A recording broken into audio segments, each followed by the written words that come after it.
We are live. It is Friday, and this is our weekly show, Tea and Magic, where every week we talk about magic and we bring on a special guest from a plethora of topics to share their wisdom with us. Now, today's guest is one of my favorite humans on earth, and we're talking about probably one of my favorite topics ever. Fairies!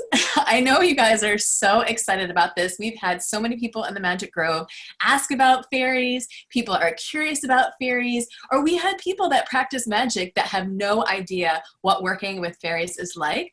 So we have our special guest, Elizabeth Saenz, who is an author, a Reiki master, a healer, you name it. I'm going to have her do a little introduction of herself, but she is the epitome of this goddess that works with fairies. That is what she does. She communes with them. She travels to the other world, and she's going to share that wisdom with us.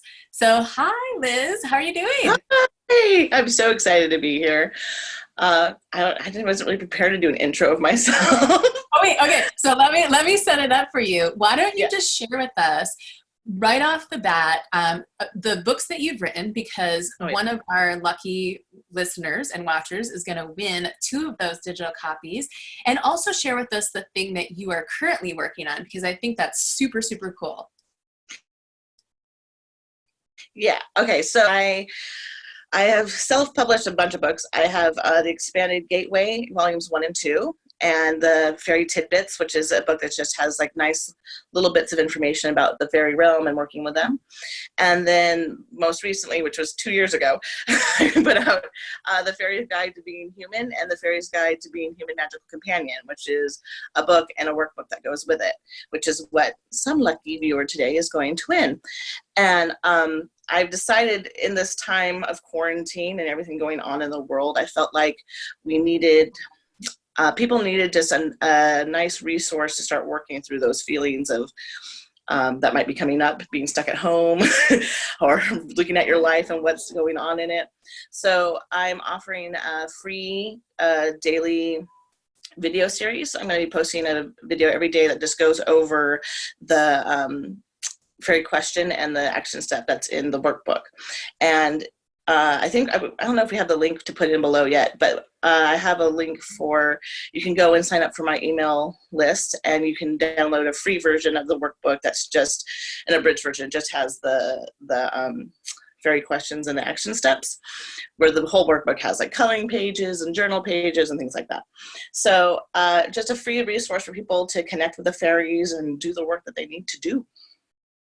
Yay. And I will have that link. I usually add it afterwards, because if you try to add links and titles to these Facebook Lives, it breaks the whole entire system because it's Facebook. So always, if you're watching this later or immediately following the show when this posts live for good, I always add that stuff in so you guys can look forward to that. And if you're watching this later on YouTube, the links are going to be in the descriptions. So let me ask you, what are you drinking? What kind of tea do you got going on over there? So I have a black tea with a chai mix. I have it in my lovely bee cup because I am all about the bees. I got this actually, I think for Christmas or something, from my brother, my older brother, Matt. And I believe it was purchased at Fairy Worlds, actually, so I thought it was appropriate for that reason too. But I have just Newman's Own black tea, and then a chai mix that's from a company called Tea Source, where you actually mix it in with evaporated milk and let it sit like overnight or longer. It just sits in my fridge, and you mix that into the black tea, so it makes it a whole chai creamy goodness. It's one of my favorite things. That sounds so good. I love chai. I drink it every morning. In fact, I always drink a chai cacao mix every morning, and then when I come on the show, I have like a normal tea. So I'm just like teeing it out on Fridays. But I wanted to share with you guys, I don't know if you can see this. I'm a grown-ass lady, and I do what I want. That's my mug. This was my birthday present from Liz, because we're dear friends, and I love it. She was like, oh, this just totally reminds me of you. But I'm just drinking a chamomile with honey and lemon. I'm being pretty basic, but before I just made like a, previous to this, I had my chai cacao morning mix with homemade cashew milk that I make every single, or almost every single other day. So that was delicious. So like I said, this is cup number 2, and I'm loving it. Let's start with this. What is a fairy? I think a lot of people are curious because they're not aware. They've heard that term, they've heard the lore. I don't think we have many people who actually work with them other than yourself and myself a little bit, but mostly you. And I know people are curious to know, like, what exactly is a fairy? So how I perceive it all, again, it's always going to be my perception. There are different beings that work with humanity, and like you have angels, you hear people talk about different beings, and to me, fairy is a very specific vibration, and those beings are in every culture around the world. It's not just the Celtic pixie fae lore, which is part of it, but you have genies in the Middle East. There are numerous ones in Native American and South American lore. I mean, if you go through and find it, you really find that there are these nature spirits that work within nature that are not always small in stature, but can be. I mean, they have ones that are larger than us. And they've been around with humans you go as far back as you can. There are fairy tales throughout all of our culture. And so for me, it's a lot of a feeling. It's a vibration when I connect with them and knowing where they come from. But that's like where I put out the Fairy Tidbits book. It talks about a whole bunch of different types with different elements. They connect with water, with all different elements, and with different energies in general. I once had a fairy talk about the fact that being a fairy, they kind of embody a certain energy. So sometimes they'll come to me and be like, I'm the fairy of falling leaves. And like, that's the energy they embody. And they've chosen to embody and work with humanity on this side. And not all of them work with humanity. I want to make that clear too. There's some that are just like, we don't care. We are interested in connecting. So be aware of that. These always be respectful. But yeah, I think that's the best way I can define this.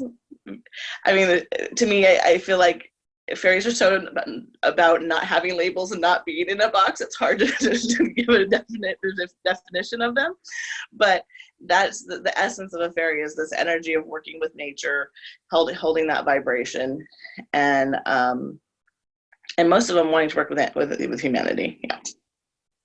Can you share a little bit about how the fairies maybe work with you in particular, but I feel that as well. Like when I'm working with them, it really is about working with humanity the majority of the time to help save the earth, because we are here as humans, they are here as spirits, nature spirits, and we're all here to protect this experience or this place that offers us this beautiful experience. And so is that what they generally work with you on? And do you feel that they are here to help protect the earth because that's where they live as well? I wouldn't say that that's their only focus. I think there's a lot of them that do focus on that. And obviously our environment is a big part of our own evolution and their evolution. They talk about how seeing ourselves as divine beings too. Like we're all part of the one. We're all part of, they call it the one. We call it God, the universe, whatever you want to call that creator energy. We're all a part of it, including them and including us. And even though our energies are different, it doesn't mean that we don't,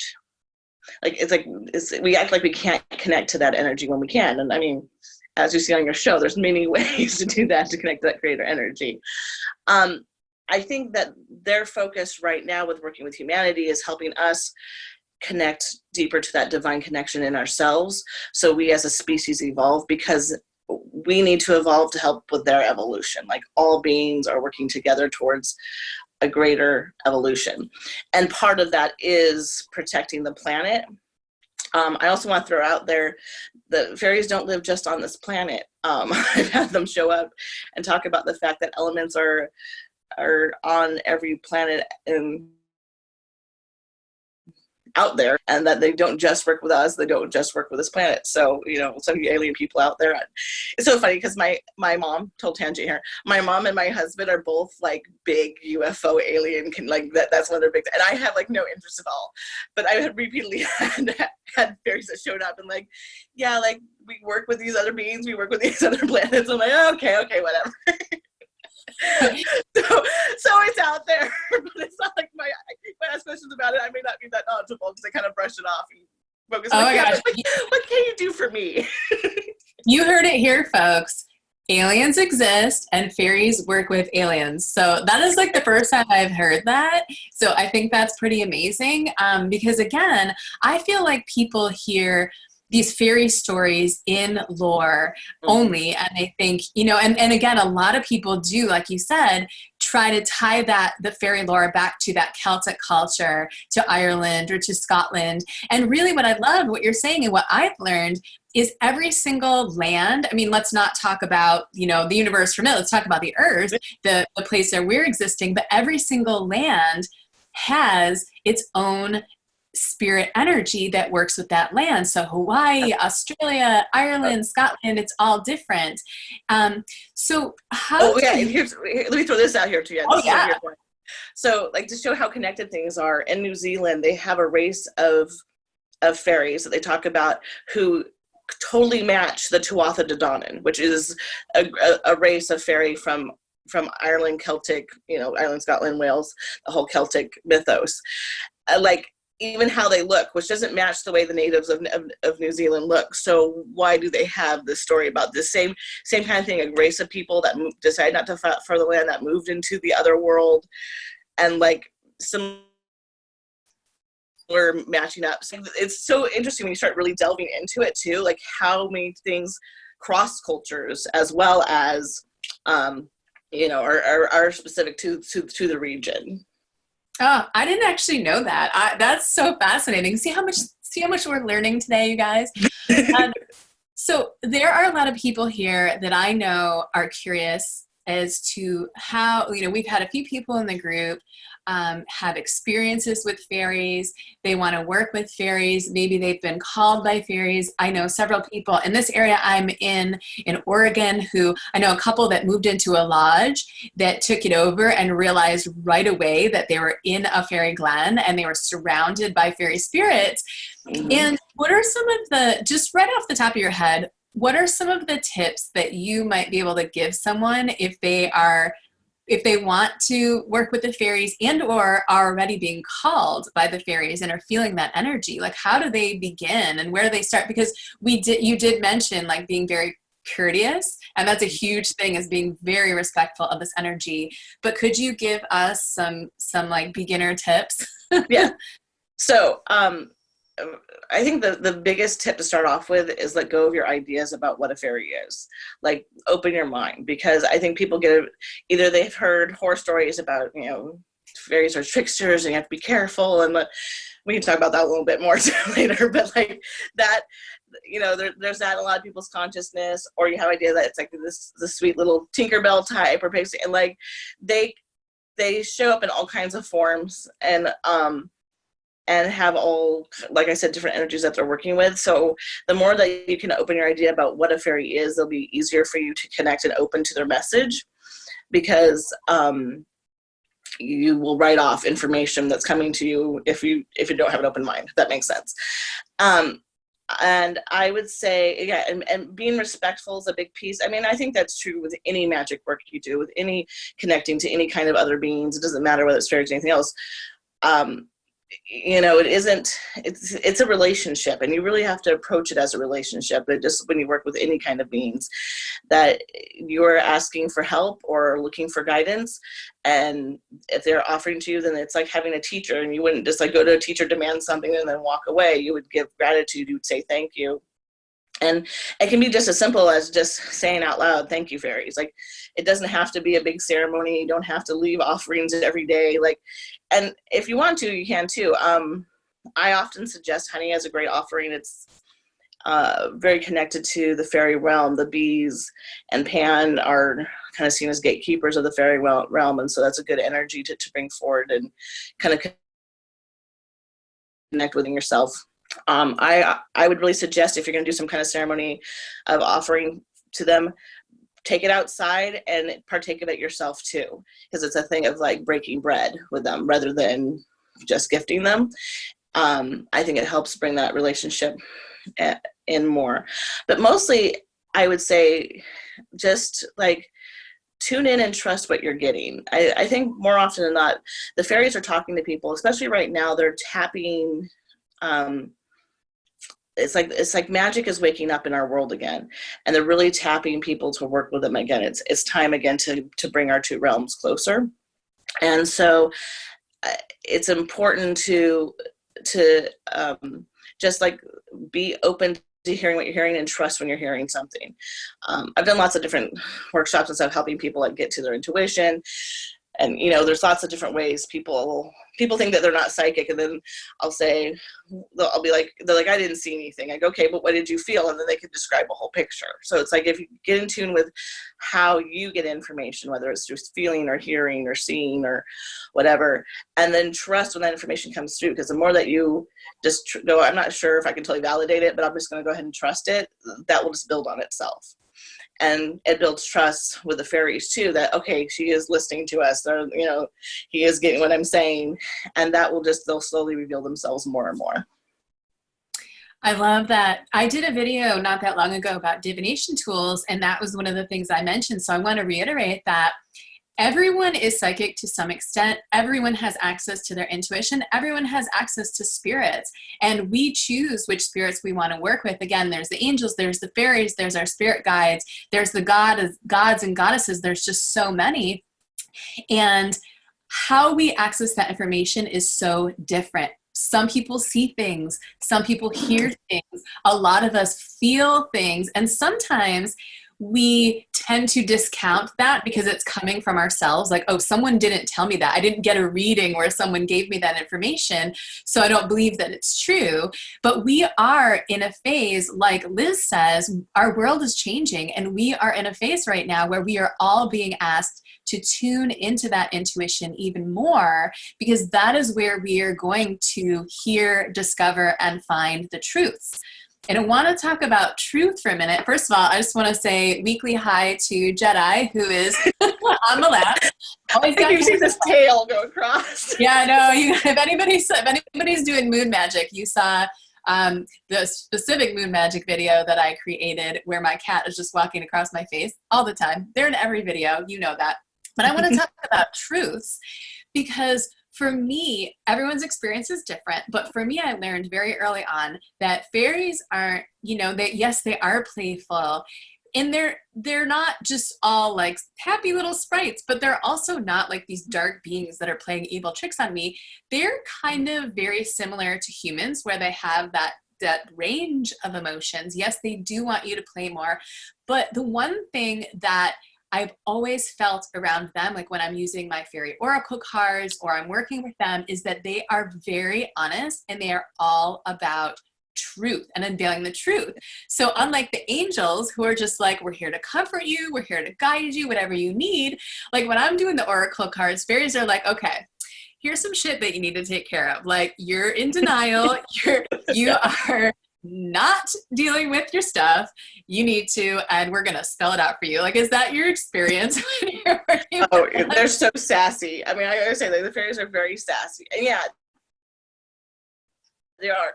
I think that there's, you know, with Christianity, there was a demonizing of just tricksters' energy and general, like you look at like Coyote in the Native American, or, you know, different things like that. There is these beings who have always been trickster, but the trickster isn't about tricking you and leading you down the wrong path. The trickster is about tripping you up so you get a different perspective. So it's like, that's the energy, I think, of fairies often. It's like, okay, you're in denial, you're not seeing it. We're going to kind of trick you out of that so you can see the larger picture. And so that's why I say there's not anything to fear with, like, oh, they're evil wing. But, you know, you will kind of have frustrations in that. And one of my favorite stories about how fairies are very sassy is, there was one day I was just like in my head, and I don't know, I was like, and I was all frustrated with something like that. And I started walking and felt something on the bottom of my foot. I looked down, and my son had, you know, Navi from Legend of Zelda. He had like the little Navi, which is a little fairy. It's a little glowing ball with wings.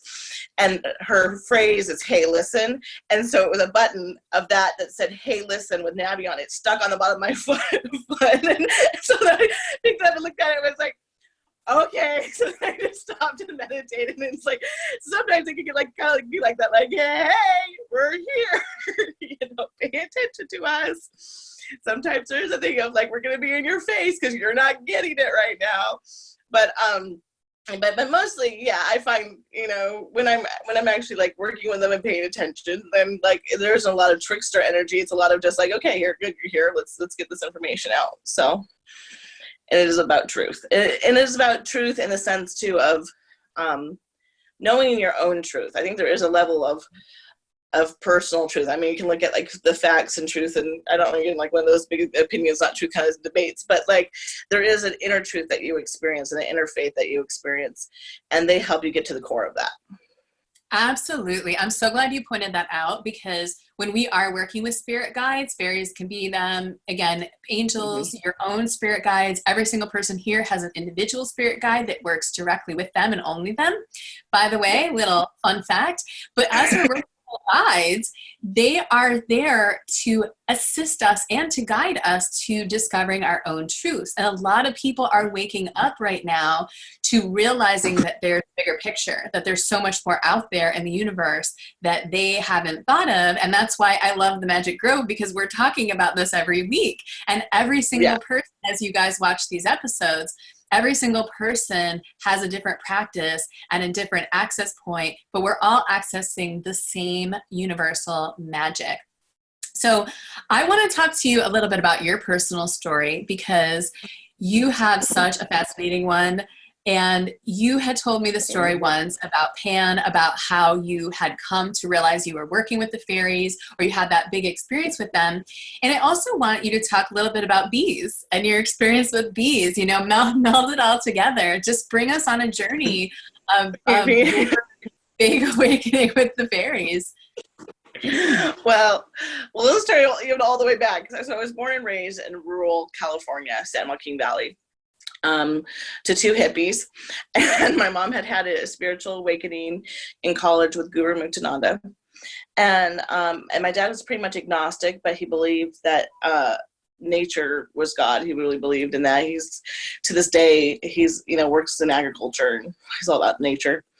So I was raised very in tune with nature. And actually, when I looked back, the house I was born in, I was born at home with a midwife, had a beehive in the wall in the room I was born in. So the bees have always been there too.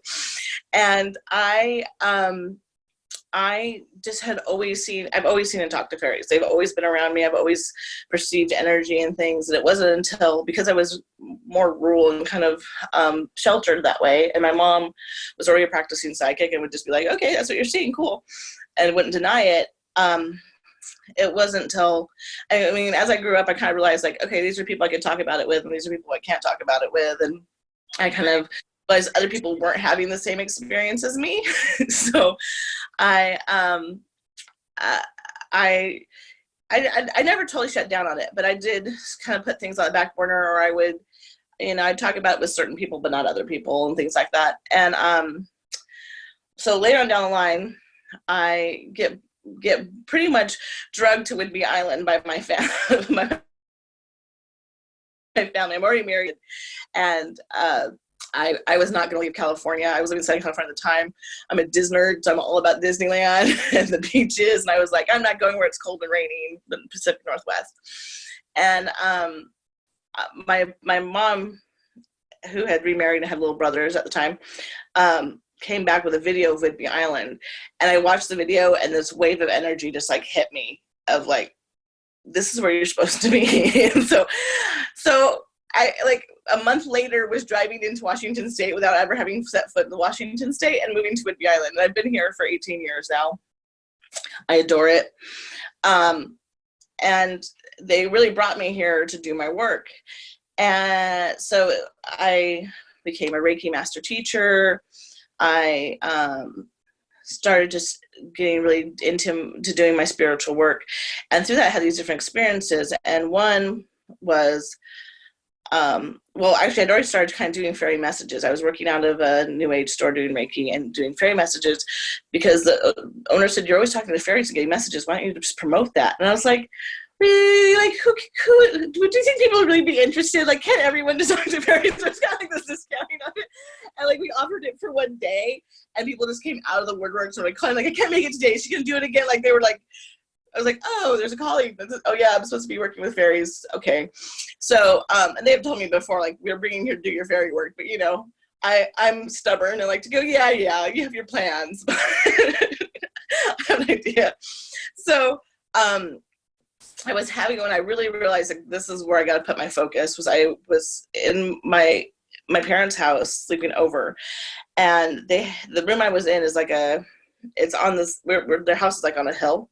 It's actually where I live now. So it's like, it's on a hill, but there's a unfinished sunlight basement. So it's actually like 2 stories on the first level.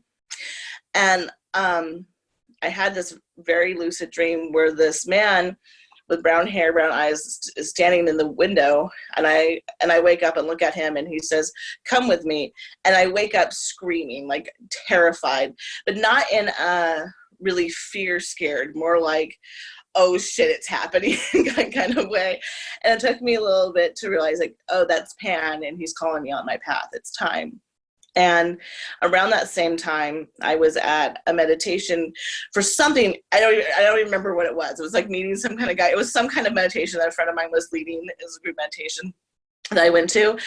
And as soon as I went into the meditative state, it was like, boom, I was taken somewhere else.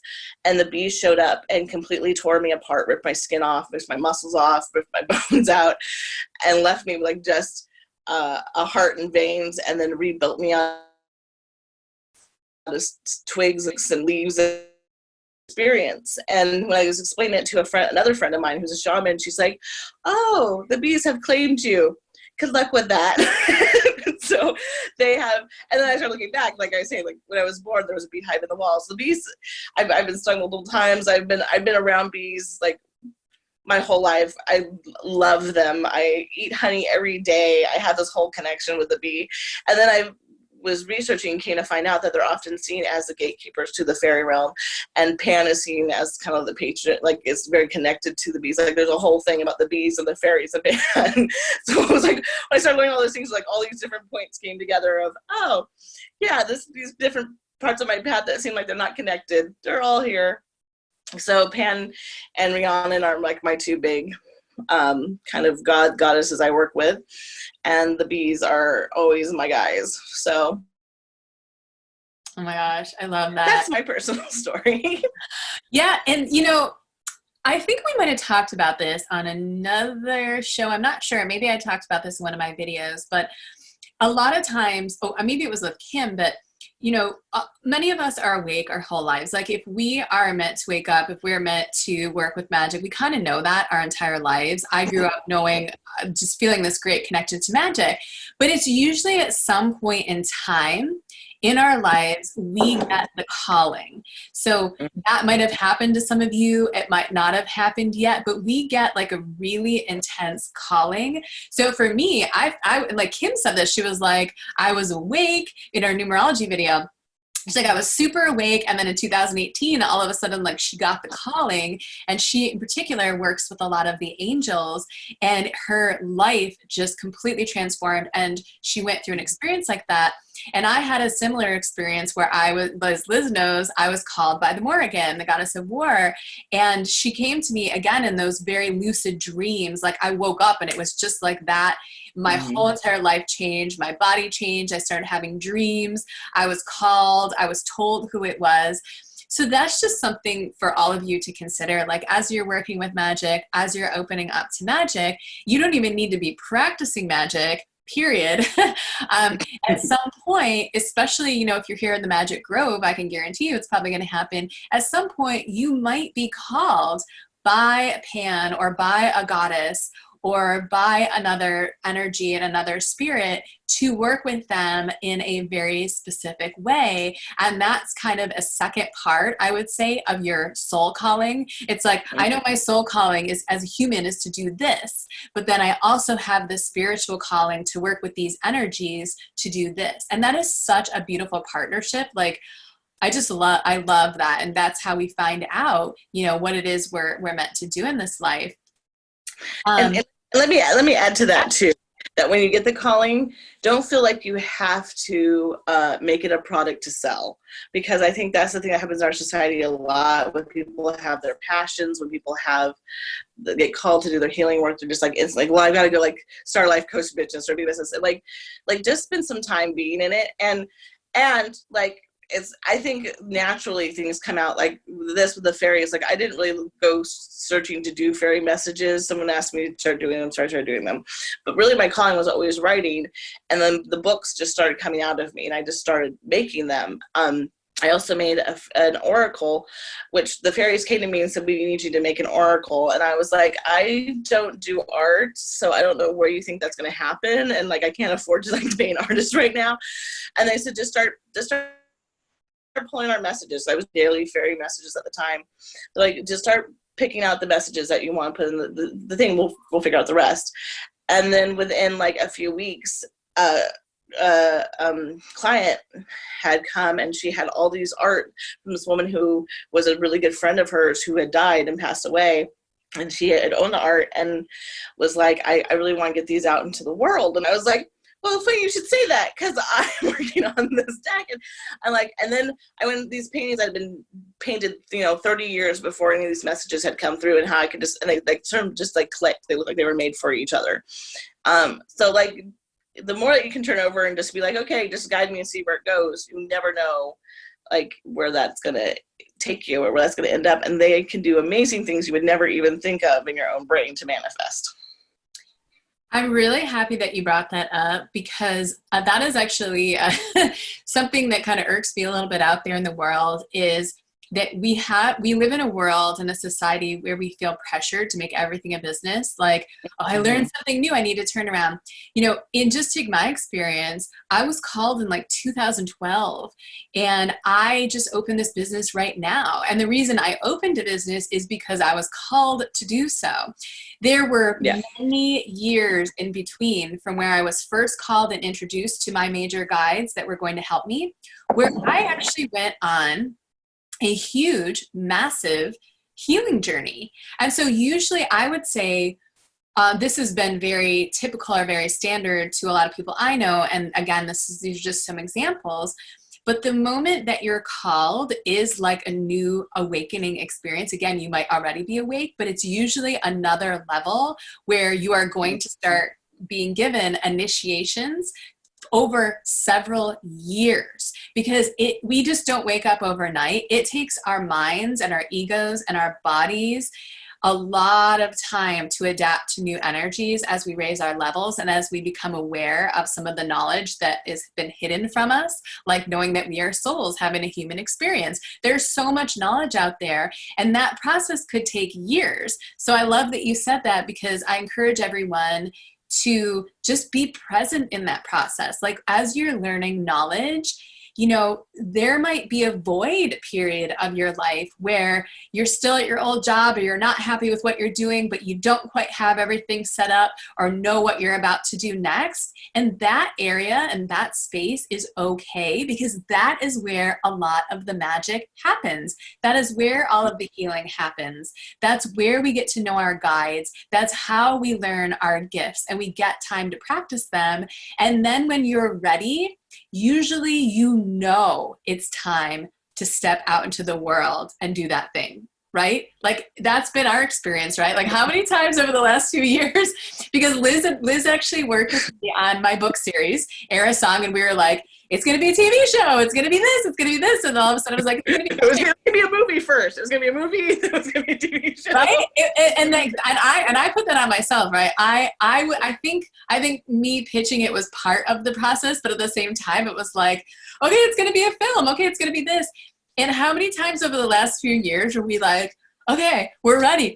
Nope, we're not ready, right? Like, could you describe, I guess, like, where you are now with, you wrote these books, you were called to start putting together daily messages and work on your YouTube channel, but give us some milestones that led up to this, because we are talking about those things. Like, what were some of the challenges where you were like, I'm ready? Nope, I'm not ready.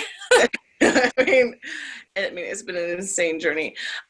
So I'd say 2004 is when I really got the big calling of like, this, you've got to move forward and put this start connecting people with fairies, being a gateway. And then it wasn't until, so in 2004, I started getting calling, started doing all this work. In 2007, I left my first husband and went through a divorce, and we had 2 children. And then very quickly after that, I connected with, I was actually a person who'd already been friends with, who's now my husband now. And like, I couldn't have done the work in that other relationship. And I have great gratitude and appreciation for my ex-husband. I mean, he's a good guy. We are not good together. It's one of those situations. And he wasn't supportive of the work. And my husband, Ryan, now is just like, he gets me, and he's the one who's like, well, you need to go talk to the fairies. Well, you need to go put that out. Well, why didn't you tell people that you were a fairy channeler? He's like, he's sometimes a little bit like, look, back off, okay, in my own time. He's a little more like, put it out there that way. So, but I needed that. And then I got pregnant and was having a baby. I knew I couldn't do any work at that time. And I was like, this is the time I got to write my book. So the first year of my daughter's life, I was like holding and nursing her and writing a book. I actually am really good at typing just one-handed now, because I spent so much time sitting and holding her and nursing her one-handed, like typing this for the first 6 months of her life. So that was the first book. That was Expanded Gateway. Which is just a collection of messages and photography, kind of that helps people into a meditative state. And then I did fairy tidbits, because I realized I started getting back out and working with people again and talking about fairies. I realized how misunderstood they were and how much information was not out there. And I kept getting really frustrated by books that were put out there, like not to name names, but Doreen Virtue's fairy book I threw across the room. I was so mad when I wrote it. So like, there was so much misinformation out there. It was frustrating to me. So that's why I put together Fairy Tidbits. So it was just like, here are just bits of information that you can expand on, ways to work with them, ways to connect with them, how, who they are.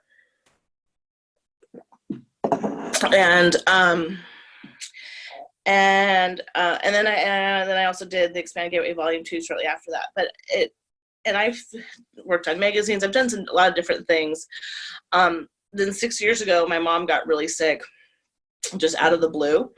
And my husband and my 3 kids and I all moved into the house with my dad, and so technically my stepdad, and then my half brothers, who at the time were teenagers. They're much younger than me. And so I moved in and to try to help take care of her, and thinking it was going to be like a short-term thing. And here we are 6 years later, we're still here.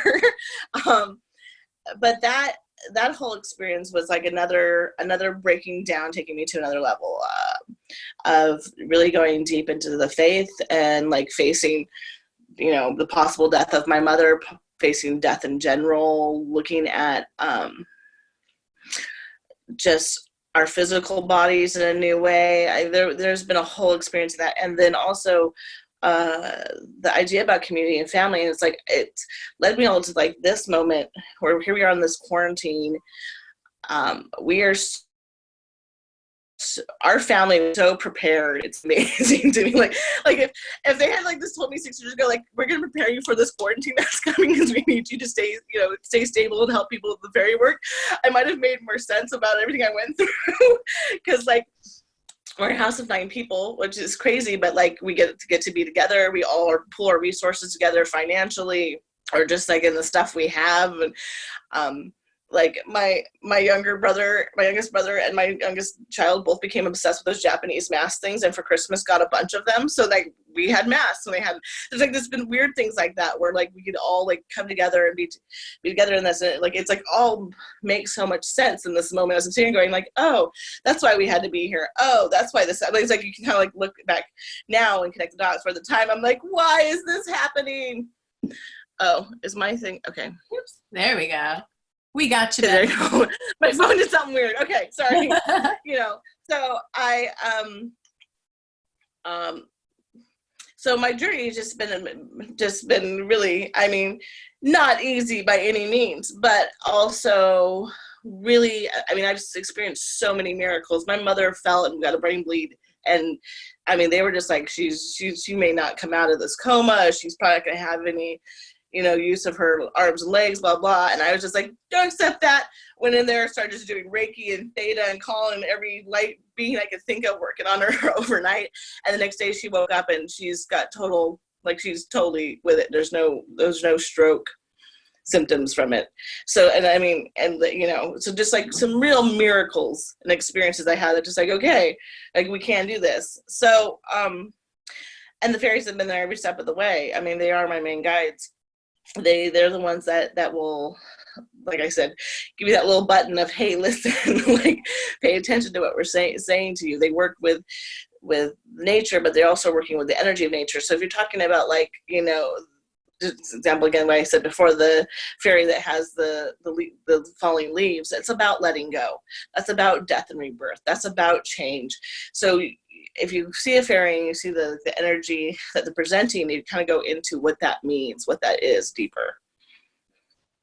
I'm just listening to your story, and I know we all have these incredible stories. And I think a major point here is that, like we said, sometimes magic and working with magic and working with guides, it's just like we get this excitement, like, yay, this cool new thing.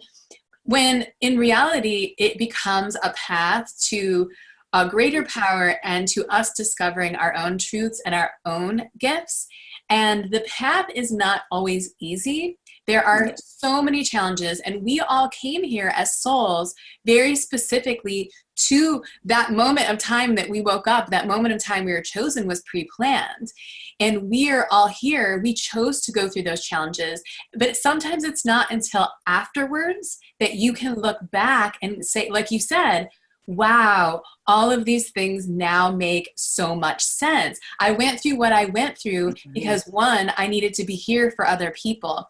I needed to clear away all of the things that were keeping me feeling small, keeping me feeling, I know Liz, keeping me feeling like, needing to let go of control so that I could teach other people how to do that with my work with the fairies. And I think we all have that experience.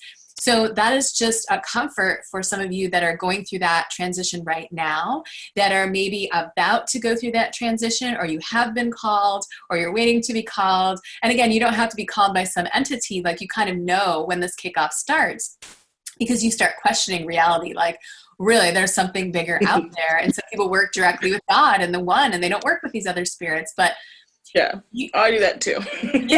we all work with everything.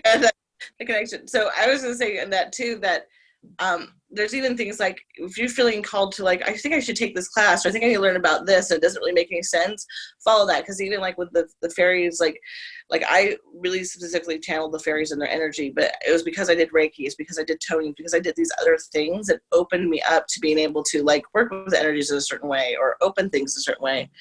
Why is that happening? We can still hear you. Okay, good.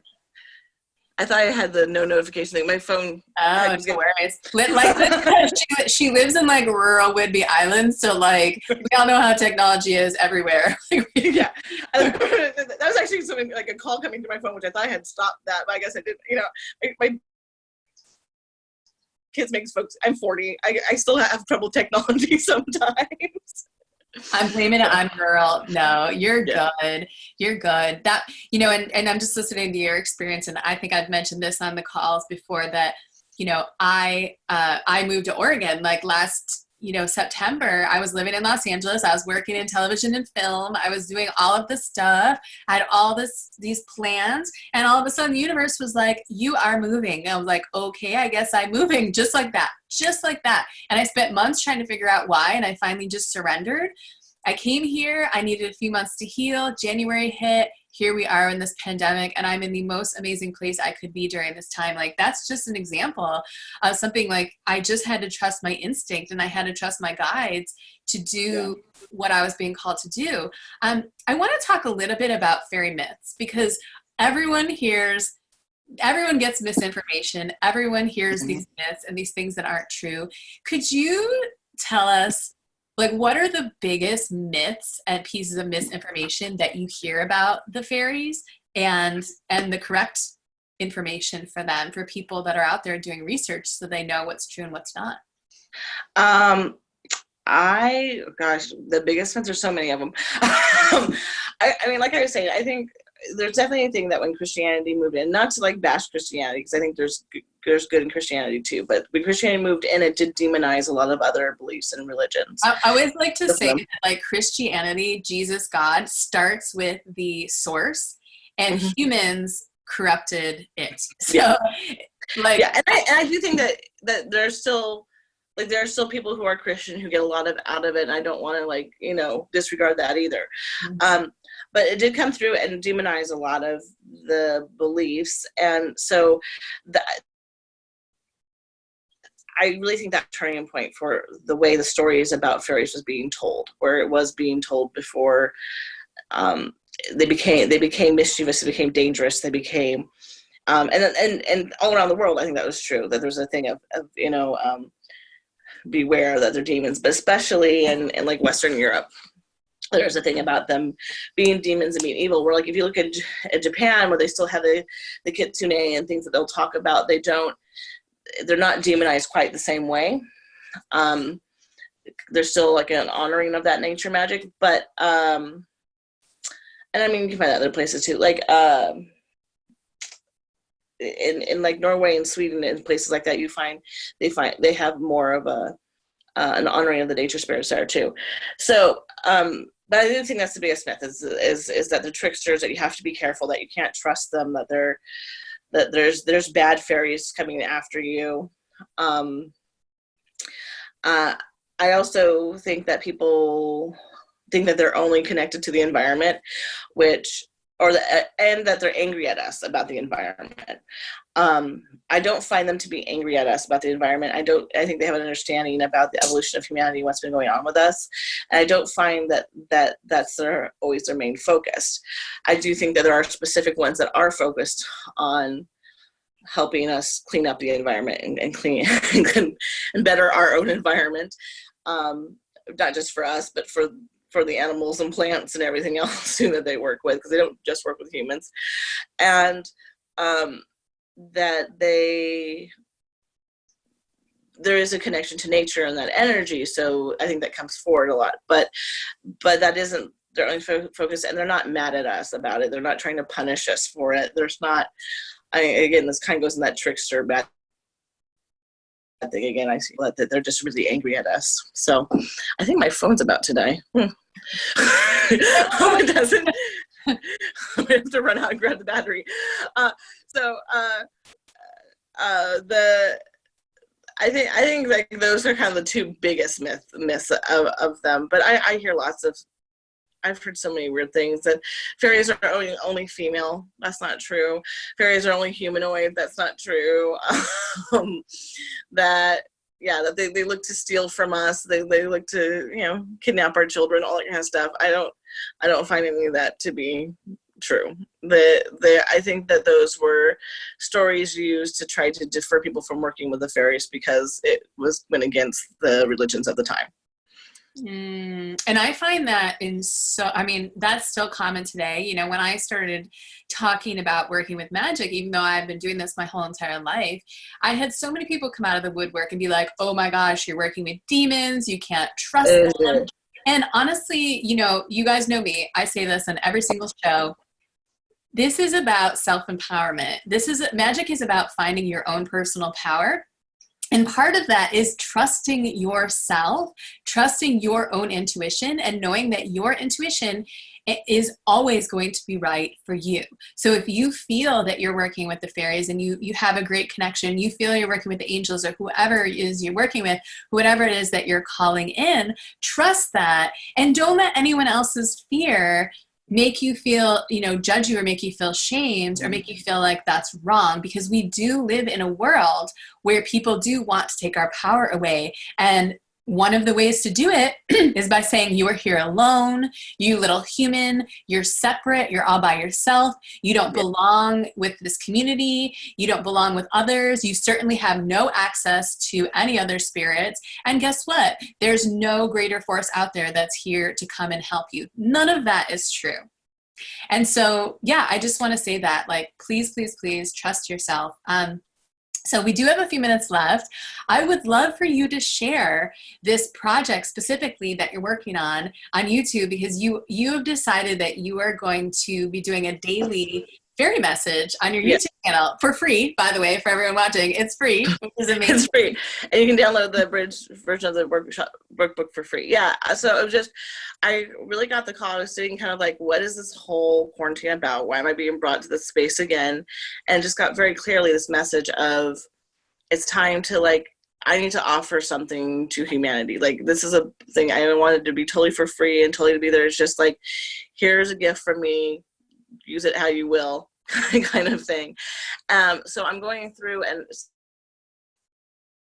in the workbook we have a message and the action step, and so it's those specific fairy message and action steps, and you don't need to have the videos if you don't want to, but I'm just going to elaborate on each one of those about, like, the message, what I was getting when I first got the message, kind of how I feel applies to especially the quarantine situation that a lot of us are in, and ways that you can work with it in our current situation to maybe help you find more peace, find your center, find your truth, get in there and feel so it's strong, so you feel safe. I think the biggest thing right now is that people are so afraid and feeling so unsafe.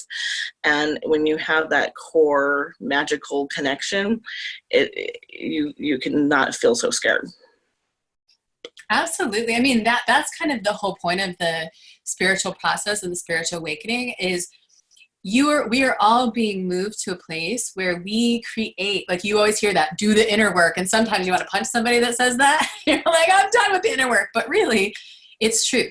When you do that inner, and when I say inner work, we have all of this conditioning on the outside telling us we're not good enough, telling us we have no power. And that inner work is switching that around and saying, yes, I do. And sometimes that means clearing people away out of your life that don't believe in you, that are trying to put you down, all of the beliefs that you have that you can't do something that you want to do, that you don't have the power to change your life. You have to spend some time getting rid of all of that stuff and, and clearing it out. So that is the spiritual journey, is that journey back to that place where we were literally born as babies with that knowledge that I'm a soul having a human experience. And over our lifetimes, we, because again, we live in a society that understands that experience and is doing everything with advertising and media and news and politics possible to keep us down. Because if everyone has power, what happens? People that are controlling us, systems that don't work for us, all of that stuff is going down. And guess what? That's happening right now, isn't it? That is the age, the age we're in right now, right? Exactly what's happening right now. Yeah, and that's like the focus of this is, like, it's 43 days that I'll be doing this. So because there's 13 chapters of the book and then a 30-day follow-up that's in the workbook. So I'm going to have 43 days, and it's just being able to, like, really go in and ask those questions and question things in your own life so you can kind of break that down and find your connection. And there's a lot about working with the fairies in that process, so it can help you deepen that connection also. Before we talk a little bit about, where we can find you, could you end this with, well, no, I want to say this. Let's back up. I'm going to post all of Liz's links on the video, give you a few minutes after we post it. Again, if you're watching this later on YouTube, I'll post it as well. So you'll have all of her links. She has 2 books she's giving away. She's doing the series for free. Mm-hmm. Can you tell us, is there a main message or theme that, hopefully your phone didn't die, but is there? It might have. Let's see. Let's give her a second here. Let's see if she comes back. I don't hear her anymore, so her phone might have died. But you know what? I think that's a really good sign that you're going to have to follow her on YouTube, because I was about to ask her if there was a main message that the fairies had to give all of us. But I think their message was like, look, she's offering this information for free. It's going to be every single day, I believe. So you'll be able to find her information there. So we're actually out of time. So that's perfect. Like I said, I'm going to be putting Liz's links in the description. If you're watching this on YouTube, I'm going to put that information below. Every week we do Tea and Magic, where we have amazing guests that we bring on the show. And next week we're going to have a big Beltane celebration, because it is May 1st. It is Beltane. It's one of my favorite pagan holidays. So we're going to be celebrating that here on Tea and Magic. You can find the information for the Magic Grove below if you want to join. We're always here weekly live on Facebook. Thank you guys so much for watching. I love you. Bye.